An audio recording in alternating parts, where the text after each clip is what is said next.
Sir जय Hind. Major general A के Chaturvedi sir, जय हिंद। बहुत बहुत शुक्रिया समय देने के लिए। Thank you sir. Thank you. शुक्रिया सर, आज लंबे वक्त बाद आपने मेरे दर्शकों के लिए समय दिया है, दिल से शुक्रिया इसके लिए।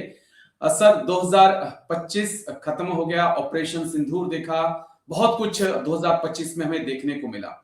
उसके बाद हम देख रहे हैं कि एक ड्रोन पावर के तौर पर भारत उभर कर सामने आ रहा है। लेकिन ऑपरेशन सिंदूर के बाद से हमने क्या सबक सीखे हैं सर, जिनके ऊपर इस वक्त हम काम कर रहे हैं, और 2026 में वो कौन से चैलेंजेस हैं जो इस वक्त साफ तौर पे दिखाई पड़ रहे हैं कि हमें ये फेस करने ही पड़ेंगे। ये जो नवंबर दिसंबर में एक बड़ी सनसनीखेज खबर इंडियन आर्मी को लेकर आई कि अग्निवीर की वजह से इंडियन आर्मी में कम से कम 1 से 1.5 लाख जवानों की कमी हो गई है। अगर मैं 1 से 1.5 लाख जवान देखता हूं तो मैं पाता हूं कि लगभग पूरी एक कोर के अंदर जो है इतने लगभग जवान होंगे जितने कम हो गए हैं। ज्यादा अगर एक ज्यादा, बल्कि उससे भी, अगर एक कोर कम लेकर आप टू फ्रंट की वॉर की तरफ सोच रहे हैं, तो अभी बांग्लादेश भी तैयार हो रहा है, तो इसे आप कैसे देखते हैं? क्या अग्निवीर लाने से पहले नीति निर्माताओं ने ये नहीं सोचा कि आगे जाके ये हालात हमें फेस करने पड़ेंगे, और एट द एंड आपको मैन बिहाइंड द मशीन चाहिए, जमीन पर फुट आपको चाहिए ही चाहिए सर। हाँ, बिल्कुल, इसमें कोई शक नहीं। स्पेशली हमारे कॉन्टेक्स्ट में मेरा अपना मानना ये है, क्योंकि हमारा एरिया काफ़ी कुछ जो है वो रिमोट एरिया है, पहाड़ी इलाका है, जहाँ की ट्रूप्स की ज़रूरत होती है, तो हमारे पास ट्रूप्स होने चाहिए। जहाँ तक मेरे को अंदाज़ा है कि अग्निवीर की वजह से जो हमारे यहाँ कम आई थी मैन पावर, वो 2026 में पूरी हो जाएगी। कैसे?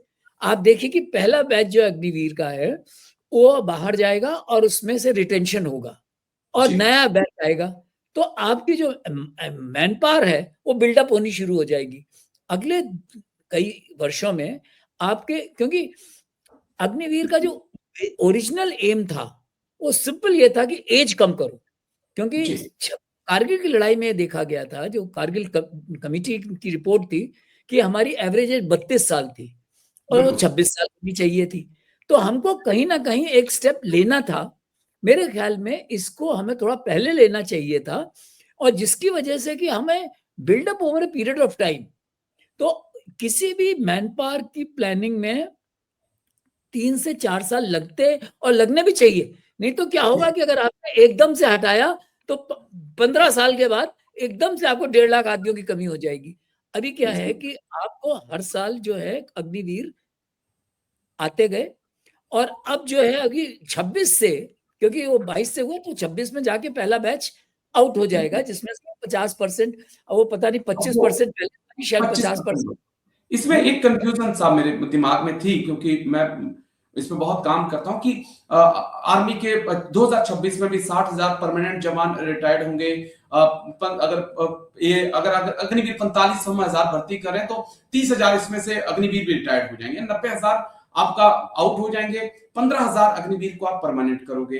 तो कैसे वो स्ट्रेंथ मैनेज होगी, इसको थोड़ा सा मैं चाहूंगा कि आप थोड़ा सा नोटिस में लाएं। और दूसरा जो आपने कहा कि यंग आर्मी कैसे होगी सर? अब अग्निवीर की सर्विस, जो लेफ्टिनेंट नौकरी करता था 16 साल, अब वो नौकरी करेगा 20 साल। जो नायक नौकरी करता था 18 साल, अब वो नौकरी करेगा 22 साल। जो हवलदार 24 साल में रिटायर हो जाता था, अब वो 28 साल में रिटायर होगा, क्योंकि अग्निवीर की नौकरी काउंट नहीं हो रही है। जो सूबेदार साहब 28 साल नौकरी करते थे, अब वो 32 साल तक नौकरी करेंगे। यानी कि जो आपकी कोर है वो तो आपकी बुजुर्ग हो रही है, उनको तो 4 साल सर्विस और ज्यादा करनी पड़ेगी।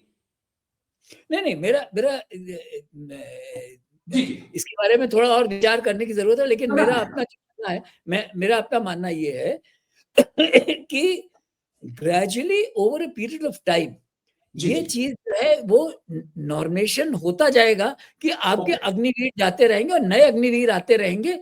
तो जहां तक अग्निवीर का, देखिए 2 चीजें हैं अग्निवीर के में हम लोगों को समझनी चाहिए। जो जहां से हम लोगों ने बात शुरू की थी कि टेक्नोलॉजी, तो जो टेक्नोलॉजी जैसे जैसे आती जाएगी, आपकी मैन पावर घटानी पड़ेगी आपको। अगर आप सिर्फ स्टैंडिंग आर्मी की बात करोगे, तो आपका क्या है कि ये जो है कि वो लास्ट नायक नहीं 50 साल 20 साल नौकरी करेगा। आपके जो लास्ट नायक की सर्विसेज को तो उन्होंने चेंज नहीं किया है, हवलदार की सर्विसेज को चेंज नहीं किया है। तो आपके अंदर जैसे जैसे अग्निवीर, जैसे अगले साल आएंगे नया बैच आएगा, मैं अभी गया था, मुझे कहीं से पता भी चला था कि एक सेंटर मैंने सुना था कि अगले साल सडनली उनके यहाँ करीब 1100-1200 लोग आ रहे हैं, क्योंकि वो नया बैच आ रहा है। तो इस तरीके से ये मेरा ख्याल है अगले 2-3 साल और हमको देखना पड़ेगा, और तब तक हम लोगों को टेक्नोलॉजी पे ज़्यादा यकीन करना पड़ेगा, और वो मेरे ख्याल में उस पे शायद काम हो रहा है ऑलरेडी। जहाँ तक मुझे मालूम है डिज़ाइन ब्यूरो है, जिसमें कि वो आइडेक्स है, काफ़ी प्रोग्राम्स हैं जो गवर्नमेंट ऑफ इंडिया के और आर्म फोर्सेस के हैं, जिनमें कि टेक्नोलॉजी का इन्फ्यूजन के ऊपर काफ़ी काम हो रहा है। कि जैसे ड्रोन्स अभी सारी इन्फेंट्री बटालियन में सुना है, जैसा मैंने पढ़ा है ओपन डोमेन में, कि हर बटालियन में ड्रोन आ रहे हैं, जिसमें ये आ रहा है कि हमारे यहाँ जो एडी है इस पे काफ़ी जोर दिया जा रहा है। तो इन सब चीज़ों के चलते हुए अगले 2-3 साल बड़े क्रूशियल होने वाले हैं, और इसमें एस कर्व पे जो टेक्नोलॉजी पे किया जाए, तो हम लोगों को कुछ नए एक्विजिशन, मेजर एक्विजिशन करने पड़ेंगे to meet this gap. And इसके बारे में हम लोगों को काम करने की ज़रूरत है। एंड आई एम श्योर जो इंडियन आर्मी की जो भी सीनियर लीडरशिप है, वो इनके बारे में सोच रही होगी, जहाँ तक मुझे अंदाज़ा है। तो और इसके वो अवेयर है इसके बारे में, और इसमें इससे कोई शक नहीं होना चाहिए कि जो आप कह रहे हो कि हमारी मैन पावर जो घट रही है, पहाड़ों में हमको मैन पावर चाहिए ही चाहिए, और उसके बारे में कैसे किया जाएगा, ये एक इनोवेटिव मेथड आर्म फोर्सेस को इसके बारे में काम करना चाहिए। चलिए सर, चलिए माफी चाहूंगा आपसे, आपने इतनी इंटरेस्टिंग बातें बताई कि पूरा मुद्दा खिंचता चला गया। जहां मैं सोच रहा था कि सर आपको 15 मिनट में फ्री कर दूंगा, वहां 20-24 मिनट हो गए हैं। माफी चाहूंगा सर इसके लिए, लेकिन बातें इतनी अच्छी थी कि मेरा दिल कर रहा था कि मैं सुनता रहूं।